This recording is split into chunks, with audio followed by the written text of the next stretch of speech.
We've had just over 16,000 people take out a recreational abalone licence this year, and certainly the area between Triggs and Burns Beach is one of the real key focal areas for fishing. And on a fine day in good conditions, we'd expect around 5,000 people to be out there on the reef collecting abalone. And we really are quite fortunate to have a resource like this on the doorstep of the capital city. But while it is very popular to fish for abalone, it's a fishery that requires very, very close management. And people they can fish for 5 days during the season. Fishing is only permitted between the hours of 7 and 8 a.m. And the fact that there is only a 5-hour window of opportunity to go out there and fish for abalone makes this fishery one of the tightest managed fisheries in the world for recreational fishing.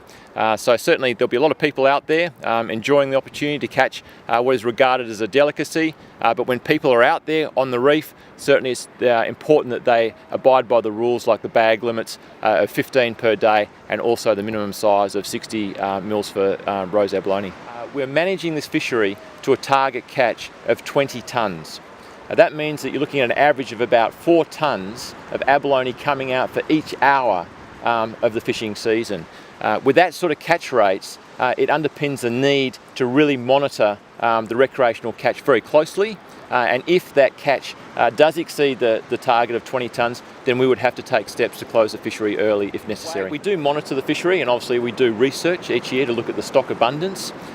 For this particular season, the bag limit would be fixed at 15, and also the minimum size of 60 millimetres measured across the shelf for the abalone.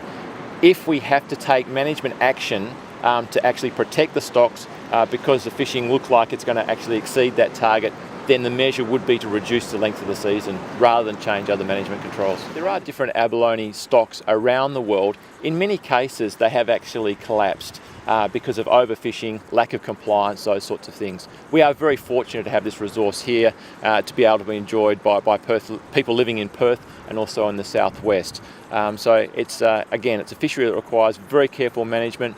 It is very, very popular for a group of people that it's their opportunity once in a year to actually go out there and get a feed.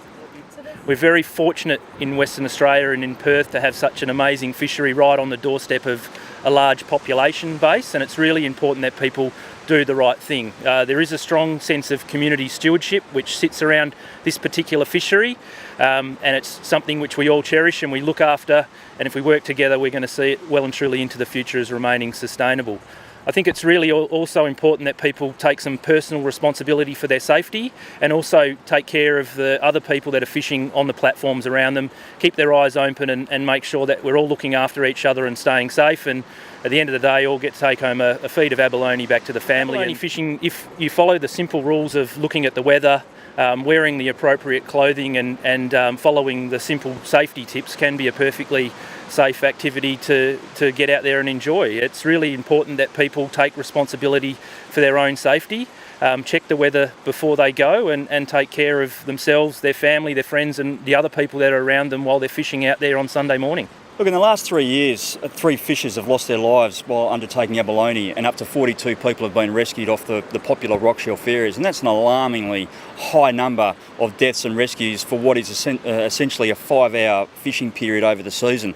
And that's why the lifesavers feel the need to provide services at 7 a.m. in the morning when the fisheries open. Now, our lifesavers are going to be out at the popular spots along the metropolitan areas, supported by the Wesfarmers Jet Ski and the Westpac Helicopter Service.